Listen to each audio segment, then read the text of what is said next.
좌우에 계신 분들과 반갑게 한번 인사하겠습니다. 사랑합니다. 축복합니다. 말씀에 큰 은혜 받으세요. 사랑합니다. 축복합니다. 말씀에 큰 은혜 받으세요. 네, 감사합니다. 우리 일본에 계신 성도님께 인사하도록 하겠습니다. 사랑합니다. 축복합니다. 인사하겠습니다. 사랑합니다. 축복합니다. 네, 감사합니다. 지금 일본의 성도님 얼마 전에 장모님께서 소천하셨는데 지금 또 장인어른께서 매우 유독하십니다. 기억나실 때마다 우리 일본에 계신 성도님께 우리 위로하고 특별히 함께 기도해 주시면 감사하겠습니다. 오늘은 무명의 선지자 엘리야 오늘을 살다 세 번째 말씀을 여러분들과 함께 나누도록 하겠습니다. 오늘의 제목은 사르밧의 훈련을 받다라는 제목으로 말씀을 나누도록 하겠습니다. 엘리야는 무명의 선지자입니다. 엘리야는 위대한 선지자이지만 왜 그를 무명의 선지자라고 말할까요? 그 이유는 그 엘리야는 하나님의 소명기사 부르심이 없기 때문에 그러합니다. 북쪽 이스라엘의 가장 악하였던 아합 왕이 나라를 다스리고 있을 그때 이스라엘은 최악의 상황을 맞이합니다. 바로 그때 길르앗에 살고 있었던 엘리야가 하나님의 마음을 가지고 아합 왕에게 가서 하나님의 말씀을 증거합니다. 그 말씀의 내용은 이러합니다. 내 말이 없으면, 그러니까 내가 이 말을 선언하지 아니하면 이 땅에 비도 이슬도 내리지 않을 것이다. 실질적으로 엘리야가 말했던 것처럼 그 땅에는 기근이 일어납니다. 하나님의 말씀을 전했던 그 엘리야를 하나님은 그리시네가로 보냅니다. 지난주에 말씀을 나누었지만 그리시라고 하는 이 단어는요, 단절되다 라는 뜻이에요. 단절. 왜 하나님의 엘리야를 그리시네가로 보냈을까요? 여러분, 하나님의 사람에게는요 반드시 광야의 훈련이 필요합니다. 하나님은 그 엘리야를 광야로 보내서 오로지 하나님만 바라보게 하는 훈련을 하였던 것입니다. 아침 저녁으로 까마귀를 통하여 떡과 고기를 먹게 하였고 거기서 엘리야는 믿음 훈련, 순종 훈련, 기도 훈련을 철저하게 받았던 것입니다. 제가 이 말씀을 묵상하다가 참 재밌게 생각한 것은 까마귀가 아침 저녁으로 음식을 배달했다는 거죠.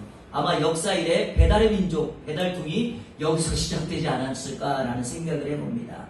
그리고 아합에게 엘리야가 말했던 것처럼 땅이 마르게 됩니다. 자, 여러분, 하나님의 훈련이 그릿에서 끝납니다. 하나님의 사람 엘리야에게는 아마 이런 생각이 들었겠죠. 이제 내가 그릿에서 훈련을 받았으니까 이제 하나님의 위대한 일을 감당하겠다라는 생각을 했을 것입니다. 그런데 하나님은 여기서 멈추지 않고 엘리야에게 말씀을 주신 다음에 그 엘리야를 사르밧이라고 하는 곳으로 보냅니다. 오늘 8절 말씀 보니까 여호와의 말씀이 엘리야에게 임하였다라고 말씀합니다. 사랑하는 성도 여러분, 하나님의 기적을 보았다고 해서 교만해지고 또 자기의 힘을 믿고 자신의 생각대로 움직이는 것은 하나님의 사람의 행동 법칙이 아닙니다. 하나님의 사람은 매 순간 매 때마다 하나님의 말씀을 듣고 들은 대로 순종하고 행동하는 사람입니다. 그리고요, 이러한 훈련이 반복적으로 나타났을 때 내 삶에 하나님의 사람을 닮아가게 됩니다. 한 번 순종했다고 하나님의 사람이 됩니까? 결코 그렇지 않습니다. 순종이라고 하는 훈련은 반복적으로, 그리고 그것은 우리의 삶의 전 영역에서 나타나야 할 줄로 믿습니다. 사람들이 순종하기 가장 어려울 때가 언제인가 생각해 보니까 자신이 가지고 있는 생각이나 지식이나 이성, 그리고 상식에 벗어날 때입니다. 그러니까 사람들은 대부분 내가 이해하는 것만 순종하게 됩니다. 이거는 내가 순종할 수 있겠다라고 하면 순종하죠. 오늘 말씀도 마찬가지입니다. 하나님께서 엘리야를 그릿광야에서 훈련하시고 그 훈련을 마친 다음에 사르밧으로 보냅니다. 그래서 오늘 제목을 사르밧의 훈련을 받다라고 정한 것입니다. 먼저 오늘 말씀을 나누기 전에 사르밧의 훈련이 필요한 이유가 무엇일까요? 라는 질문을 달아 오늘 말씀을 진행하려고 합니다. 그릿광야에서, 그릿에서 하나님의 훈련을 이미 받았음에도 불구하고 왜 다음 단계의 사르밧의 훈련이 필요할까요? 오늘 본문 말씀을 통하여 세 가지로 여러분들께 말씀을 드리도록 하겠습니다. 첫 번째, 사르밧의 훈련이 필요한 이유는요, 이해되지 않는 상황에서도 하나님만을 신뢰하게 하기 위함입니다. 이해되지 않는 상황 속에서 하나님만을 신뢰하는 훈련. 제가 조금 전에 말씀드렸던 것처럼 대부분의 사람들은요, 내가 이해되는 것만 순종하게 됩니다. 그러나 하나님의 사람 선지자 엘리야에게는 내가 이해되지 않는 상황 속에서도 하나님이 말씀하셨다면 그 말씀을 붙들고 하나님을 신뢰하는 훈련을 해야 합니다. 자, 오늘 9절 말씀을 우리 다 같이 한번 읽도록 하겠습니다. 9절 시작. 너는 일어나 시돈에 속한 사르밧으로 가서 거기 머물라. 내가 그곳 과부에게 명령하여 내게 음식을 주게 하였느니라. 아멘. 그리 시내가에서 훈련을 통하여 엘리야가 다 준비되었다고 생각했을지 모르겠습니다. 그러나 하나님은 엘리야를 사르밧으로 보내 또 다른 훈련을 하게 하는데 중요한 것은 이 사르밧으로 가기가 쉽지가 않습니다. 자, 사르밧으로 가라고 했을 때 사르밧으로 가기 쉽지 않은 세 가지의 이유가 있습니다. 자, 이 세 가지의 이유는 오늘 이 땅을 살아가는 저와 여러분들이 하나님의 말씀에 순종하지 못하는 동일한 이유가 되는 것입니다. 자, 세 가지 이유가 있는데요. 첫 번째, 거리가 너무 멀어요. 거리가 너무 멉니다. 엘리야가 있는 지금 이 그릿이라고 하는 곳에서 하나님이 가라고 하는 사르밧까지 160km예요. 160km.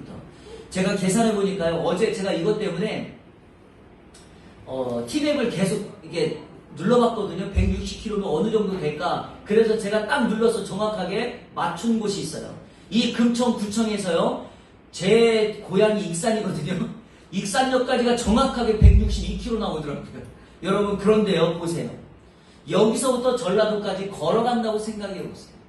엘리야가 살던 당시에는 운송수단이 없습니다. 사막기후입니다. 걸어서 가야 되는데 걸어서 그 160km가 가야 되는 그 거리를 가라고 명령하니 쉬운 거리가 아니었다는 겁니다.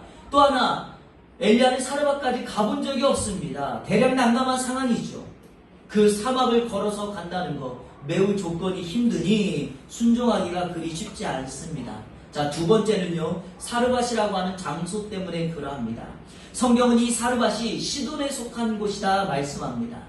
여러분 혹시 시돈 기억나십니까? 2주 전에 엘리야의 말씀을 시작할 때 이 시돈이라고 하는 장소가 아합 왕의 아내였던 이세벨의 고향이다 말씀드렸고요. 이 시돈이라고 하는 장소는 바알 우상을 섬기는 우상이 가득한 장소라 말씀하였습니다. 하나님의 은혜가 임하고 성령 충만한 장소로 보내도 엘리야가 갈까 말까 한데 영적 전쟁의 최전방이라고 하는 죄악이 관영한 그곳에 이 엘리야를 가라고 명령하고 있으니 이 명령 그리 쉽지가 않습니다. 여러분 엘리야가 아합 왕에게 가서 내 말이 없으면 이 땅에 비도 이슬도 내리지 않을 것이다 라고 선언했는데 지금 이 땅이 엘리야가 말한 것처럼 기근이 들어서 온 땅에 마실 물도 없고 흉년이 들어서 힘든 그때입니다. 바로 그때 아합이 이세벨이 엘리야가 말한 것에 대해서 죄를 묻기 위하여 엘리야를 잡아 죽이고자 합니다. 두 눈이 시퍼렇게 떠서 그 엘리야를 죽이려고 하는 그때 하나님께서 그 엘리야를 영적인 전쟁의 최전방인 사르밧으로 보냈다는 것입니다. 그런데 여러분 그거 아십니까? 이 가장 위험한 그 장소가 엘리야에게는 도리어 가장 안전한 장소가 되었다는 것이죠. 왜냐하면 등잔 밑이 어둡다고 이 시돈에 살고 있던 사람들, 우상을 섬기고 있던 사람들이 행여나 엘리야가 그 장소에 있을 거라고는 아마 상상도 하지 못했을 것입니다. 자, 이 말씀을 순종하기 어려운 이유 세 번째가 있습니다. 하나님께서 엘리야에게 가라고 했던 그 사람이 대상이 바로 과부입니다. 9절에 보면 하나님은 한 과부에게 명령하여 너에게 먹을 것을 주도록 내가 다 지시했으니까 너는 순종만 하면 된다라고 말을 합니다. 문제는요, 이 과부에 대한 인포메이션이 하나도 없습니다. 어떤 사람인가, 어떤 모습을 취하고 있는가, 어떤 대상인가에 대해서 말씀하지 않았습니다. 성경 당시의 과부는 사회적인 약자이기 때문에 누군가의 도움을 받아야 될 대상이지 누군가를 도와줄 대상이 아닙니다. 하나님께서 이런 과부에게 너의 먹을 것을 준비해 놨다고 하니 참 어려운 것입니다. 또 하나, 여러분, 하나님께서 엘리야에게 이 명령을 하셨으니까 이것이 중요한 명령이 되는 것이죠. 누군가 사람이 나에게 이런 명령을 했다면 이거는 정말 가기 어려운 상황이라고 하는 것입니다. 이러한 순종하기 어려운 상황 속에서도 하나님께서 엘리야에게 명령하셨다는 것은 반드시 이 훈련의 목적이 있다는 것입니다. 바로 그 훈련의 목적은 이겁니다. 너의 지식과 너의 이해하는 범위 내로 하나님의 말씀을 순종해서는 안 된다는 것입니다. 그런 상황 속에서도 온전히 나를 바라보고 나를 신뢰하는 것이 바로 이 사르밧의 훈련이다라고 하는 거죠. 여러분, 그릿은요 시냇가였기 때문에 숨어 지내면 됐습니다. 그러니까 숨어서 혼자 있으면 됐는데, 사르밧은 숨어 있는 곳이 아니라 사람들에게 드러나는 장소입니다. 그러므로 이 사르밧은 그릿의 훈련보다 한 단계 더 업그레이드된 훈련이 되는 것입니다. 결국에 10절 말씀 상반절에 보면 엘리야는 하나님의 말씀에 순종하여 사르밧으로 가게 됩니다. 사랑하는 성도 여러분, 만약에 내 인생에 찾아오는 어떤 훈련이 있다면, 그리고 그 훈련이 혹시 하나님이 나에게 주시는 훈련이라고 한다면 내 인생에 필요치 않은 훈련은 하나도 없습니다. 그것이 비록 힘들고 어려울지라도 하나님께서 주시는 훈련이라면 이 훈련을 통하여 하나님은 반드시 내 인생의 성숙과 하나님의 나라를 이루고자 하는 분명한 목적을 성취해 나갈 것입니다. 그런 의미에서 저는 여러분들이 힘들고 어렵지만 반드시 하나님의 훈련에 동참해야 된다고 믿습니다. 오늘 말씀을 듣고 이번 한 주간 살아가는 동안에 혹시 생각지 못했던 하나님의 훈련이 있다면 그 훈련은 반드시 나를 성장시키기 위함이다라는 것으로 받아들여 훈련을 통하여 하나님을 닮아가는 저와 여러분들 되시기를 주님의 이름으로 축복합니다. 두 번째, 사르밧의 훈련은요, 엘리야의 사고를 전환시키는 훈련입니다. 엘리야의 사고를 전환시키는 훈련입니다. 여러분, 사람이 바뀌지 않는 것은요, 고착된 사고, 생각 때문에 그러합니다. 하나님은 엘리야가 가지고 있었던 그 생각과 사고를 전환시키기 원하셨습니다. 자, 오늘 10절 말씀을 제가 읽어볼게요. 그가 일어나 사르밧으로 가서 성문에 이를 때에 한 과부가 그곳에서 나뭇가지를 줍는지라. 이에 불러 이르되 청하건대 그릇에 물을 조금 가져다가 내가 마시게 하라. 상황과 환경적으로 이해가 되지 않았지만 엘리야는 하나님 말씀에 순종하여 사르밧으로 갑니다. 여러분, 믿음의 사람들의 특징은요, 하나님의 말씀을 다 듣고 그 모든 명령이 다 주어져서 순종하는 것이 아니에요. 일부만 해도요, 그것이 하나님의 말씀이면 순종하며 가야 됩니다. 저는 여러분들이 그런 면에서 믿음의 사람 되시기를 주님의 이름으로 축복합니다. 사막길을 걸어서 160km를 갔으니 아마 며칠이 걸렸을 거 아니겠습니까? 며칠이 걸렸지만 엘리야는 순종하여 사르밧으로 갑니다. 그리고 사르밧에 도착하여 성문에 이르렀을 때 한 과부가 나뭇가지를 줍고 있는 것을 보았습니다. 그리고 엘리야는 그 여인에게 말을 겁니다. 자, 여기서 한 가지 질문하고 싶습니다. 여러분, 엘리야가 어떻게 그 여인이 과부라는 것을 알았을까요? 배경을 조금 아셔야 됩니다. 왜냐하면 이 당시에는요, 일반적으로 사람들이 나뭇가지, 즉 땔감인데요, 땔감을 주울 때는요, 본인이 줍지 않고 대부분이 돈으로 샀었습니다. 그러니까 땔감을 줍는 것은요, 그냥 아무나 하지 않아요. 대부분의 사람들은 땔감을 삽니다. 자, 또 하나, 약간의 부유함이 있는 사람이라면 땔감을요, 자기가 줍지 않고 종들을 시킵니다. 그러니까 이 두 가지의 조건 때문에라도 일반 여성이 땔감을 줍고 있다는 것은 반드시 사회적인 약자고 가진 돈이 없었다는 것을 알 수가 있습니다. 또 외모를 통하여서도 그 여인이 과부처럼 보였을 것입니다. 그래서 엘리야는 성문에 이르자마자 그 여인에게 다가가서 이렇게 말을 합니다. 나에게 물을 좀 주시오라고 말을 합니다. 그런데 여러분, 이것도 참 쉬운 명령이 아니죠. 왜냐하면 온 땅에 기근이 들어서 이렇게 마실 물이 없는데, 여러분, 이 물을 달라고 하는 것은 자기의 목마름을 해결하는 그 마지막 한 방울을 그 여인에게 달라고 했던 건데, 놀라운 사실은 그 여인이 순종했다는 것입니다. 자, 11절 말씀 제가 읽어볼게요. 그가 가지러 갈 때에 엘리야가 그를 불러 이르되 청하건대 내 손에 떡 한 조각을 내게로 가져오라. 자, 엘리야가 이 여인에게 물을 좀 주시오라고 했더니 이 여인이 물을 뜨러 가는 거예요. 그래서 엘리야가 그 모습을 보고 다시 여인을 불러서 물을 달라고 하는 것보다 더 한 단계 높은 수준의 어려운 것을 부탁합니다. 떡 한 조각을 내게 가져와라, 이렇게 요청했다는 거죠. 아마 엘리야는 직감했을 것입니다. 이 어려울 때 나에게 물을 줄 수 있는 여인이라면 이 여인에게 떡을 달라고 요청하면 그것까지도 순종할 수 있을 거라고 생각했을 것입니다.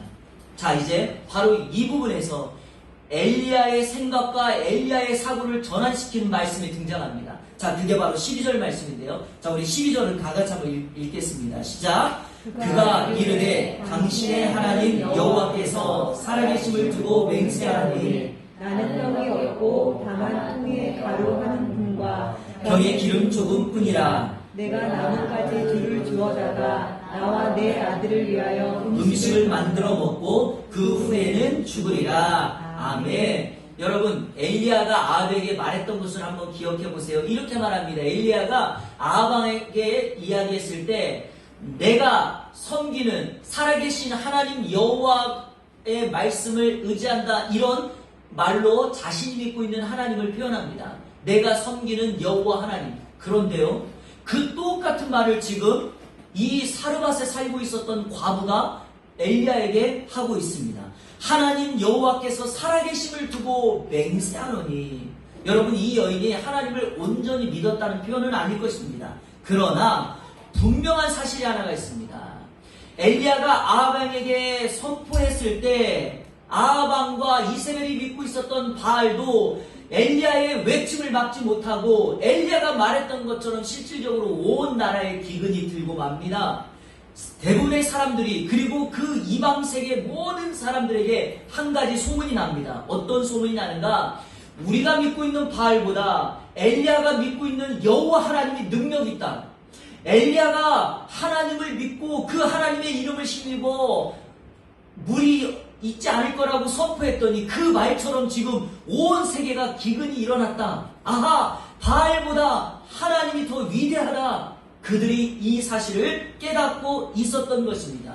그리고 엘리야는 생각지도 못하게 그 말씀이 전해지고 있는 그 사르밧의 한 과부를 통하여 자신이 전했던 하나님의 역사를 보고 있었다는 것입니다.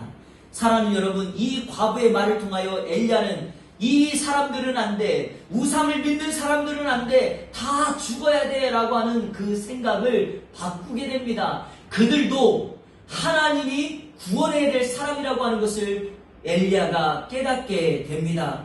사랑하는 성도 여러분, 우상을 믿는 사람들은 구원받을 수 없습니까? 죄를 지은 사람들은 구원받을 수 없습니까? 그렇지 않습니다. 지금 현재 그 소망교도소의 부수장으로 있는 박효진 장로님, 한동안 청송교도소에 그 수감되어 있는 그 수감자들을 위하여 복음을 전하며 하나님의 큰 은혜를 나누었던 그 박효진 장로님이 쓰신 책, 하나님께서 고치지 못할 사람은 한 사람도 없다. 자기가 교도소에 있어 보니까 죄를 짓고 왔지만 그 안에서 자신의 죄를 깨닫고 예수 그리스도를 믿는 그 사람들을 보면서 하나님은 그들도 사랑하는구나, 하나님은 그들의 잘못도 용서하기를 원하는구나 깨닫게 된다는 거죠. 엘리야의 갇혀졌던 사고를 전환시키는 것이 바로 오늘 본문 이 말씀에 있었다는 것입니다. 여러분, 실질적으로 제가 여러분에게 중요한 말씀을 드리고 싶은데요, 이 사르밧이라고 하는 단어의 뜻이 재련소라는 말이에요. 재련소 보이십니까? 네, 재련소, 리파이너리. 여러분, 재련소가 뭐죠? 금속이나 곡식물의 모든 불순물을 빼서 좋은 것을 만들어내는 거예요. 자, 금속을 녹이니까 용광로라고도 말할 수 있겠죠. 사르밧이 어떤 장소인가? 이겁니다, 여러분. 엘리야를 사르밧으로 보냈다는 것은 하나님께서 엘리야의 인생에 가지고 있었던 고착된 생각, 그의 삶의 모든 불순물을 다 뽑아내어 온전히 하나님만을 신뢰하고 하나님을 따르게 하는 하나님의 사람으로 세우기 위함입니다. 여러분, 내 인생의 불순물이 다 뽑아지면 온전한 사람으로 세워지지 않겠습니까? 하나님이 쓰시기에 합당한 사람으로 준비되려면 내 인생의 모든 불순물은 다 뽑아내줘야 됩니다. 저는 과거 우리나라 탁구 국가대표 선수들이 태릉 선수촌에서 훈련하는 모습을 보고 깜짝 놀란 적이 있습니다. 여러분, 대부분의 국가대표 선수들은 훈련소에서 웨이트 훈련을 하고요, 반복적으로 탁구 선수니까 뭐 스매싱이라든지 드라이브라든지 커트라든지 정말 실전 대비 훈련을 하고 실질적으로 똑같은 상황을 만들어서 게임을 하기도 합니다. 그리고 먹는 것도 조절하죠. 그런데요, 제 눈을 의심케 하는 훈련이 하나가 있었어요. 탁구와는 전혀 상관이 없는, 마치 유도나 레슬링 선수들이 해야 할 훈련처럼 보였던 것을 탁구 선수들이 하는 걸 보았습니다. 그게 뭐냐면 2인 1조로 짝을 지어가지고요, 한 사람을 어깨에다 이렇게 들쳐매고 선수촌 뒷산을 올라갔다 내려오면 또 바꿔서 올라갔다 내려오는 훈련을 하는 거예요. 한번 사람을 어깨에 메고 올라갔다 내려오면 온몸이 땀에 젖는 정도가 아니라 아마 입에서 그냥 모든 삶에, 그리고 피부에서 나와 있는 노폐물이 다 빠져나가는 것과 같은 그런 훈련을 하였다는 것입니다. 왜 이 훈련을 할까요? 여러분, 드라이브, 스매싱에 한 힘을 집중하는 데 있어서 가장 중요한 게 뭐냐? 두 가지. 하나는 내 몸에 불순물이 남아있으면 안 된다는 것과 함께 두 번째가 허리에 힘을 기르기 위함이라는 거예요. 그래서 김택수라고 하는 선수가 그 어떤 누구보다도 드라이브를 걸며 상대편이 받지 못하는 파워가 있게 될 수 있었던 것이 바로 이 훈련이었다라고 이야기를 하더라고요. 여러분, 이런 훈련의 결과로 중국의 만리장성을 넘어 금메달을 따는 것 아니겠습니까? 내 인생에 가지고 있는 노폐물, 내 인생의 불순물, 내가 깊이 숨겨놨던 그 세상의 불순물을 뽑아내야지만 우리는 주님을 닮아 훈련되어져 준비되어져 하나님의 사람으로 나아갈 수 있게 됩니다. 사랑 여러분, 내 인생에 남겨진 불순물이 무엇일까요? 내 깊은 마음속에 숨겨놓았던 그 마지막 찌꺼기 같은 그 불순물이 무엇일까요? 여러분, 그거 뽑아내야지 하나님의 사람으로 세워질 수 있습니다. 마지막 세 번째 사르밧의 훈련은요, 기적을 연습하는 훈련입니다. 기적을 연습하는 훈련이에요. 12절에서 이 과부가 엘리야에게 자신의 현재 상황을 다 말합니다. 떡 하나를 가져오라고 했더니 자기는 밀가루통에 마지막 밀가루 한 움큼이 있고 기름에 그 한 줌이 남아서 이 땔감 가지고 와서 불 지펴서 먹고 난 다음에 하나 남은 아들하고 죽기만을 기다리고 있으려 한다라고 말을 합니다. 그리고 13절과 14절에게 이렇게 말을 하는데 엘리야가 담대하게 말을 합니다. 13절, 엘리야가 그에게 이르되 두려워하지 말고 가서 내 말대로 하려니와 먼저 그것을 나를 위하여 작은 떡 한 개를 만들어 내게로 가져오고 그 후에 너와 내 아들을 위하여 만들라. 이스라엘의 하나님 여호와의 말씀이 나 여호와가 비를 지면에 내리는 날까지 그 통에 가루가 떨어지지 아니하고 그 병에 기름이 없어지지 아니하리라 하셨느니라. 아멘. 엘리야가 뭐라고 말합니까? 이렇게 말합니다. 먼저 할 것과 나중에 할 것이 있다는 거예요. 먼저 할 것은 뭐예요? 나를 위하여 먼저 떡을 하나 만들면 그 후에 너희가 먹을 수 있겠다라고 말을 합니다. 그러면 하나님께서 기적을 베풀어 주셔서 온 땅에 비가 다시 내리는 그날까지 너의 밀가루통에 밀가루가 떨어지지 않고 병에 기름이 사라지지 않을 것이다. 여러분, 이것을 우리가 뭐라고 부르죠? 기적이라고 부릅니다. 여러분, 이제 엘리야는요, 그리 시냇가에서 까마귀가 가져다 주고 자기는 그곳에서 숨어 있을 때 하나님의 은혜를 경험한 것 말고 이제는 본격적으로 본인이 말하고 움직이는 그 자리에서 기적을 이루어냅니다. 바로 그 기적을 첫 번째로 연습하고 훈련하는 장소가 사르밧이었다는 것입니다.